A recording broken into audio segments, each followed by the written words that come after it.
Mr. Fix-It with the Bed Shed Kilbeggan. Need a new bed or mattress? Our helpful and experienced team will be only too happy to guide you to the best choice for you. Find the Bed Shed on Facebook and Instagram. He is the Ned Flanders of the Midlands. It's the kindest thing I can say. Yes, that's my kids used to call me Ned for that reason. Although Flanders was a genuinely nice guy. That's why they called me Ned Flanders. Yeah, now they didn't mean it as a compliment, to be fair. They meant it as an insult, that I was a goody two-shoes. But maybe that's only the side that I reveal to my children. Maybe the truly evil side I kept for people like you who deserve it. So therefore he is the Mr. Burns of Cloonan's Hardware, the multi-millionaire behind it all. I was telling a story this morning. See how he didn't deny that? Yeah. Telling a story this morning from years ago. I was ringing somebody. I rang him, I texted him, and I WhatsApped him a few times. Stalker. And he never replied. I had some question and he'd answered, never replied. So I went into rip.ie and I put in the search engine, I put James Feary, locked close, Killy. And I took a screenshot and I sent it to him. So my message to him was, you haven't replied, I'm wondering you're still alive. But he actually thought that this is like 10, 15 years ago, he thought I'd entered him in RIP. So it's funny, for somebody who wasn't returning my calls, I got a phone call, I'd say within 30 seconds. And I made a mistake, I answered the call. And I should have just let it go to voicemail. And then I'd have that 5-minute tirade recorded forever in a day. But I missed that opportunity. I really hope he's a bad solicitor. Boy, are we going to get sued. I think what do you call it when the timeline has passed? Statute of limitations. There's the word. There's the words I was looking for. But that doesn't apply to what you've just said. Oh, right, okay. You didn't think that through? No. Yeah. Whoops. Anyway, next listener. I spent last Saturday clearing out my shed. And I have heard Brian refer to this before because, like others, I found plenty of tins of paint. Now, I thought I was doing well by turning them upside down, trying to make them airtight. Oh, yeah. Because they are in various states of fill, anything from half full to 3/4 full. There's definitely something wrong with a good few of them. Is there a way you can continue half-full cans of paint? Is there a way that they will work or be made good again? No, if they're gone off, they're gone off. So, like, we're very cold today. No paint, but particularly no water-based paint, like frost. So if you have a timber outdoor shed, or even a steel one without insulation, the cold gets into that very quickly. So one hard night's frost can be enough to destroy a tin of water-based paint in particular. Oil-based paint, not so bad. Now, can I ask? Yeah. People may not know, and I certainly don't know. Paint, when it's gone off, it's not like yogurt. It's not that it smells bad, is it? There can be a smell. It's usually the look of it. It's more the separation. It's the separation, exactly. So usually what will happen is, if you're in doubt, you would give it a good stir, and if it goes back to looking normal, what you would do is brush it out onto something, a piece of timber, anything at all, and just leave it for a few hours and see, does it dry, does it smell, is it doing everything it's supposed to do? And then it should be fine. But sometimes paint that are affected like that, they won't actually ever go back to looking proper. They'll have all separated out. There'll be a gel-like surface substance. It'll look horrible. It'll often smell bad, and it often won't dry properly. Bit like you. I know, I'm fairly dry. So half-full tins are a problem. Like, air is still in there, so you always try and either put them into... What I would do is, if I have a half-full tin, I'll get a couple of empty jam jars that we would keep, put through the dishwasher, wash them and keep them, and then fill them into that and label them with, sitting room touch-up paint and a date. And so I was going to use the word genius. That's far too much of a compliment. But you take them into a much smaller container that's that filled achieves to the top. airtightness. Exactly. And then, it's often enough with small things like that. You can put half a dozen tins take up a lot of space, but 12 smaller jars take up an awful lot less space. And then they can go into the utility room or somewhere like that, as opposed to be effectively out in the elements. If they're in a small, uninsulated shed, they're going to get frost. And that's going to cause a problem. Now, oil-based paints last much longer, but they still don't like the air. So again, half-full tins, try and make either. The other thing, I know one guy who fills the tin, he gets a rock. He washes a rock and dries a rock and puts it into the tin, so that now the tin fills back up again. The rock has taken up the space. But certainly, as that listener said, turn them upside down, store them upside down so that the skin forms what will effectively be on the bottom, and it also makes sure that it's airtight. Because very often when you pop a tin of paint, you put in the screwdriver, you lift it up, and very often you can have a little rise, a little indentation in the seal, that when you put the lid back on, you think you've sealed it, but there's still air getting in, and once air is getting in, that paint will be destroyed. Next is Miko. Miko. Who says, last night, just after midnight, I went to the bathroom and I heard the worst noise you possibly can. Water dripping. Oh, I didn't know what was going to happen there. A leak. It's okay. I thought... And I'm still waiting to know where this leak is coming from. I thought it was coming from him for a minute. The worst noise ever. Yes. So, the ceramic cistern at the top of the toilet had a crack in it. Oh, no. Water everywhere. Is there anything I can do to maybe seal it temporarily until the weekend or until such time as I can get a plumber? Why would it spontaneously crack? Cold? Yeah, that's the big question. Now, you'd kind of question, was it like you? Was it a little bit cracked? And then, I don't know, the cold weather, maybe the cold water coming in from the tank upstairs. Possibly, yeah. It maybe that created that expansion or contraction, whichever it does in the cold weather, in the cold water. So the water in the tank in the attic will be very cold.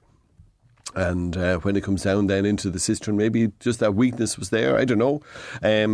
But what you would do there is just tie up the ball cock, take out as much water as you can, put on either, if you have any of the sealers, the Tech 7, the Stixol, the Fixol, clear if you can. You will get clear, crystal clear if you can get it, and that'll do the job fine. If you want to do it on the inside, would do a great job, would be plumber's putty, but that's grey in colour. So it's like plasticine or Mala, and you just work it in your fingers. So there's actually two colours in it. So it comes in a tube, like you'd buy a piece of plasticine, but when you cut it in half, you'll see where there's a light colour and a dark colour. And when you mix the two of those together, it's like a two-pack glue. We often talk about the epoxy or two-pack glues. Once you mix them, they get really, really hard. So this is a way of fixing it without having to buy a full tin of Isopon or car body filler or whatever. But I would say in this case, it's not under pressure. So often when you're trying to seal a leak, it's mains pressure. So if you have a leak in a pipe and water's flowing everywhere, it's under mains pressure. There's so many pounds per inch pushing that away. Now in this case, it's only the weight of the water in the cistern. And that's not a huge amount of pressure. So once you use your Fixol, Stixol, Tech 7, any of those sealers, honestly, particularly if it's at a part of the toilet the cistern that's not very visible. So if it's right at the front where you can see the clear, so even though it's clear, you'll see it. You need to get looked at. But if it was at the back, it could be one of these things that you do as a temporary fix. And then when you're selling the house in 15 years' time, the engineer doing the report will spot it and say, what's the story here? Because a lot of these temporary fixes done right will last forever. That's what you want then. Yeah. Brian, stay with us. 0818 300 103 is the number, especially if you want to come on, pick his brain, confound him and confuse him. Easily done. Or if you're in work, send a sneaky text on 083 30 10 103. It's 26 minutes to 11. It's time for the latest community diary. With thanks to B&M, the renewable energy leader transforming the way Ireland is powered while protecting the Midlands for generations to come. Find out more at bnm.ie.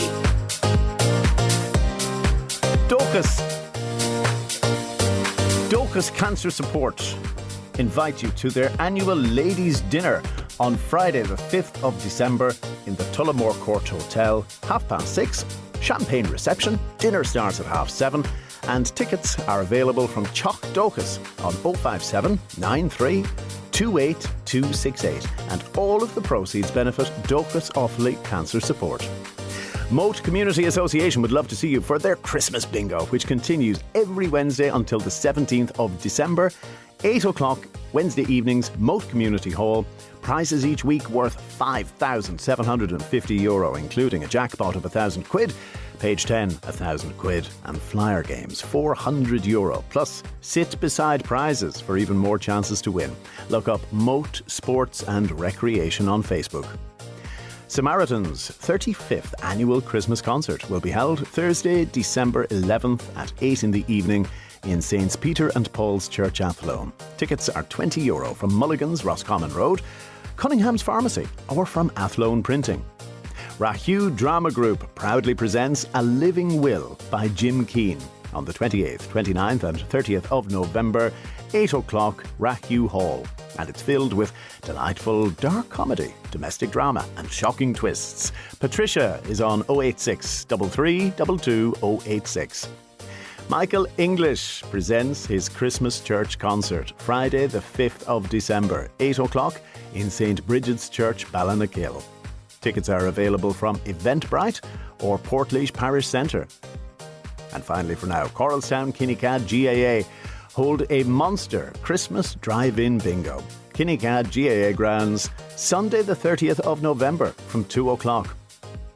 Over €7,000 can be won that day, including a jackpot of €2,000, but also spot prizes of turkeys, hams, wines and chocolates. Now, if I missed something in your area, tell us all about it by calling 0818 300 103. The Community Diary on Midlands103.com. With thanks to B&M, the renewable energy leader transforming the way Ireland is powered while protecting the Midlands for generations to come. Find out more at bnm.ie. Mr. Fix-It with a Bedshed Kilbeggan. Quality, choice and value you can't beat. With over 80 beds, headboards and mattresses to suit all budgets. Find the Bedshed on Facebook and Instagram. Methylated spirits. Are they... No thanks. Not this early. It's too early in the day for me. Are they purple in colour? Yes. So a bottle of methylated spirits will be purple or bluish purple in colour. Just for the record, Kieran wants to use them for cleaning windows. Oh yeah, brilliant. It's just a mineralised alcohol, so you can't drink it, but it's really good for cleaning glass. It's really good. You might remember years ago we suggested to people, and we got great feedback on it, to put some, if you have some, put some in your, don't go out and buy it specially, but if you put some in your windscreen wash bottle in the car, it really stops it from freezing up. And of course, it also leaves the windscreen very, very clean. I didn't know it acted as an antifreeze. Oh, that's the purpose. You see, I'm not here years, I'm still young. Now, I'm not sure if this is addressed to William or if it's from William. Okay. Anyway, the person wants to place a 3-foot square mirror in their hall without using a drill. What would you suggest? So a 3-foot square mirror will be heavy. So I would say your preference would be a mirror, would be fixings, drill the wall. If it's an internal wall, it will often be either just a hollow partition, or even if it's an external wall in a modern house, it'll often be dry lined. So tap it and see, does it sound hollow? If it does, you can tap in little fixings called Rayfix. Well, Rayfix is the generic, the original brand. There's loads of them out there now. But they're absolutely brilliant. They just tap in with a hammer, and then each one of them will take up to 30 kilos. So you're not drilling, you're just tapping. You don't need an electric drill. You're just tapping these into the wall. And if you use what's known as mounting plates, so mounting plates would be 2 little brackets that you put on the top of the mirror, at the back of the mirror, and you put another 2 on the wall. And it's very easy to fix those using the Rayfix, the cavity fixings. So the beauty of that is each little mounting plate, you're using 2 mounting plates with 2 holes each. So that's 4 mounting plates, which in theory has a downward weight load bearing of 120 kilos. So like no mirror is going to be, the mirror won't be 30 kilos on its own, but you're sure now. So you have an invisible fixing, really strong, and it just lifts on and lifts off. So if you wanted to paint the hall, you lift up the mirror in an upward direction, it comes off, no problem. You paint the wall, You hang the mirror back up again. It's a very, very easy way to hang a mirror. Now, if you don't want to do that, if you get the 3M mounting strips, so because it's a heavy mirror, all the weight is at the top. So you would get the larger strips and you'd put 3 of them on the back of the mirror at the top and maybe 1 at the bottom just to stop anybody from able to lift it out. And you would do the very same on the wall in the same position. But the crucial bit is you stick on the strips today on both the wall and the mirror, and you don't connect them, you don't click them into each other until tomorrow. Give the glue time to set. Now, there's 2 things that you can't do. You don't use it over a radiator. The heat will dry out the glue and the mirror will come crashing to the ground. And then if you have underfloor heating, it tends to be very drying and hard on the glue as well. So if it's over a radiator or in a house with underfloor heating, I'm afraid you have to either drill the wall or use, if it's a hollow partition or dry lined, you can use tap-in Rayfix fittings. Why is it that hotel mirrors are so uncomplimentary? I would have thought in your case all mirrors are uncomplimentary. Well, they're particularly bad in hotels. Because, Well, you see- make your belly look big. Well, in fairness... And they make other things look small. And I don't understand how they can do both. You see, I wouldn't be as familiar with this because I don't have your high-flying lifestyle where I'm constantly staying in hotels. But I can see why you would be an expert on A, hotels, and B, not looking good. Moving swiftly on. Rory in Rosscray needs your help to keep something up. Don't choke. Sorry. You had to say that just as I was drinking my glass of water. Where the wall meets the ceiling in the sitting room, the plastering is terrible, he says. So we decided to put lightweight coving up instead. Oh, yeah. But it falls down. So he's struggling, in his own words, to get something that will keep it up. Okay. So the lightweight coving is usually polystyrene, but it can be a resin as well. But really, what I would say to anybody doing that is get a strong double-sided tape and a tube of, we mentioned it earlier, it's a great sealer for sealing against leaks, but it's also a fantastic adhesive. So the Sticksol, Fixol, Tech 7, there's literally 20 or 30 different brands out there. So the easiest way to ask for that is, say, I want a Tech 7 or generic Tech 7. And they are really strong adhesives with a degree of movement which is not bad. They allow a little bit of movement. They're slightly flexible. But they're not what's known as instant grab. An instant grab means you stick it up and it just stays there. So they're quite good, but they're not, this is the problem in this case. He's probably using a good glue, but it's not sticking straight away and therefore it starts to pop off. So what you would do is you intersperse a strip of double-sided tape followed by, so say you have a 3 metre length, an 8 foot length, what you would do, or 10 foot length, what you would do is you'd put a strip of double-sided tape and then the next few inches you'd put the glue and then another strip of doubles and so on. And when you stick it up, the double-sided tape is going to keep it in place, but the strength of the Sticksol or Fixol or whatever it is going to last forever. And that works really, really well. So it means you're not tacking it in place, you're not taping it up, you're not trying to keep it in place. The double-sided tape will do that for you. You realise there's an Advertising Standards Authority. It will last forever. Okay, a long, long time. Now, Brian Cloonan is here from Cloonan's Hardware in Tullamore. Blame him for any false advertising. We have more questions after these. Mr. Fix-It with a Bed Shed Kilbeggan. Need a new bed or mattress? Our helpful and experienced team will be only too happy to guide you to the best choice for you. Find the Bed Shed on Facebook and Instagram. I will not read that. You have to read it out. I will not. He read it out loud inadvertently. So somebody just sent in a text saying hotel bathrooms often have better lighting than household bathrooms. Therefore, the mirrors are not at fault. I think it's exactly right. It's just an accurate reflection as opposed to a distorted low light reflection that doesn't accurately reflect what it's seeing. And I used to like that listener concerned, who has now been excommunicated. Let's go back to the questions. So, Kathy in Burr has just moved into a new home. Congratulations. She says Great. the previous owners left everything in pristine condition, except there is a build-up of lime on the black granite worktop. Now, I've heard from other listeners in the past how easily scratched this surface can be, and to avoid using abrasive cleaners. Could Brian suggest something that will work in removing lime and hopefully preventing a further build-up in future? So if we just take the first point about taking what is there off. How? So all lime removers are basically acidic. So they're all acids, and acids left on a surface will dull the surface. So the secret is don't leave it on it. So what you would do is probably the Hags and Blue or the HG concentrated lime remover or something similar, and brush it on, set the timer, give it 5 to 6 minutes, get a nylon pad. So that's the sponge with the little pad attached to it. Give it a gentle rub, wash it off completely and dry it. Make sure there's none of it left. If you have to do it a second time, start the whole process again. Don't leave it.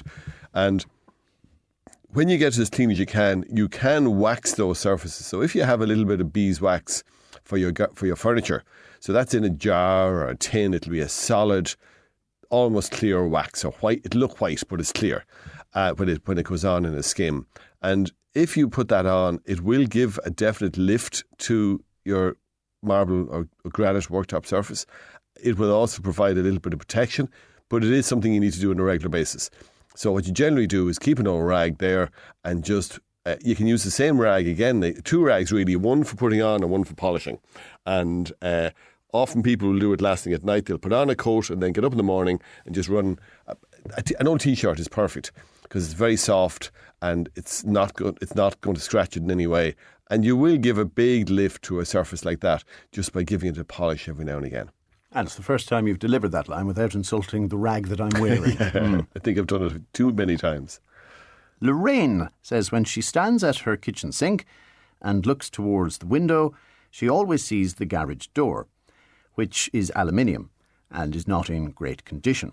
But I'm told if you paint aluminium, it won't stay on. Therefore, I can't justify the expense of replacing the door, which is in perfect working order in every way, bar looking shabby. So, is it true, number one, that you can't paint aluminium? So, 2 things. You can paint aluminium, no problem whatsoever. Right, so problem solved. But you mentioned there's 2 things, so what's your other idea? Well, you could consider... the first thing is, if you're painting, use one of the self-priming, self-undercoating paints like Superdeck or Rust-Oleum or one of those. And even though they say there's no need for prep, because it's aluminium, I'd always prep it. So wash it down with methylated spirits because it's the best degreaser and prepper of the whole lot. A light sanding, wash it down with mets, and then 2 coats of paint. And honestly, it'll stick to it, no problem. It will not be a problem. It'll last forever. Particularly if it's a shed, it's not getting used 50 times a day. It will be fine. There you go again. Last forever. Oh, okay. Long time. Long time. And then the other option would be just to get either PVC decking type boards or timber boards and screw them to the door. So you could get, like if you imagine a door is 3 foot wide and 6 foot tall, you'd get enough to make the boards that width, screw them to the door and then paint it. So how much weight will that add? Well, PVC would very little. Very, very little. But I mean, painting, if she's happy with how the door looks, apart from the fact, so when you paint it, it's now going to look effectively almost like timber or PVC. But if you wanted something that looks particularly well by putting the board on, again, it's not one that gets a lot of use. Now, definitely the painting is a lot easier because you'd have to take off the handle, put on this, and then reapply the handle with using longer screws, a longer bar in the middle. But it would absolutely transform it. But equally well, the paint will transform it as well. All right. I assume it's some sort of corrugated aluminium. Would it be? The door. The door. Well, it's probably the old aluminium doors from years ago. Yeah, but I just remember No? No. I grew up in the 80s. You're thinking of the corrugated garage door? Yes. Or maybe that's what... Either way. If it is, it'll... But either will work. Next is... Doesn't have a name, actually. It says, I have a salt lamp. The bulb has stopped and I'm having difficulty sourcing a new bulb. This had come up before, and a listener had a seller who would be able to supply it. If any said listener is able to suggest again, we'd be grateful. No. Would you happen to know? Yeah, so an oven bulb. So, you know the way lots of bulbs nowadays are LED? So the LED doesn't work in a salt... it lights up the salt lamp, but you need heat. It's not going to release the salt, though, Exactly. Is it? So you need heat. So what you do is look for an oven bulb, a 25 watt screw-in oven bulb. The salt lamps are nearly always screw-in, and even though it looks like a small little bulb, it's 25 watts of heat. It's exactly the amount for it. So and it's able for the heat. So sometimes if you use an ordinary bulb, if you could get the ordinary bulb, it's not designed for heat, and because it's all contained within a very small area, the bulb gets hot, which is what you want, but the filament isn't able, because the heat isn't escaping anywhere. It's not in a light fitting that's open. It's all very contained, and the filament gets so hot then that it burns out quite quickly. So by using the oven rated one, it lasts much longer. And you'll find retailers selling oven bulbs far more easily than salt lamp bulbs. Correct. Yeah. Correct. Yeah, and they come in a 15 watt or a 25 watt. Rush of what to the brain. Given that we've got colder weather coming in and attics can be very cold and sometimes water tanks freeze, would you... No, it's not enough of a thing. So if you either get a frost watcher, which is a little heater that has a thermostat built into it, or years ago people always used the infrared bulbs, and the infrared bulbs direct the heat downwards. And again, excuse me, a lot of people would attach a little thermostat to that, or else they have the switch downstairs that if it's very cold, they just turn on the infrared bulb. But you'd have to say the like of the frost watchers, there's loads of different brands out there. It's just a little heater that gives a small amount of heat, but it only clicks in when the temperature goes below freezing. And it's amazing how little heat it takes just to keep that frost away from the tank. Brian, pipes. Next Wednesday, 10:20, back again. Thanks for joining us. Thanks, Will. And you'll find him at Cloonan's Hardware in Tullamore in the meantime. David Hollywood takes you through the final hour of the programme, including how the treasurer of a Midlands GAA club is awaiting his fate after conviction for assault. Comedian Anne Gildea is here for a few laughs as well. And a new glamping village for the Midlands.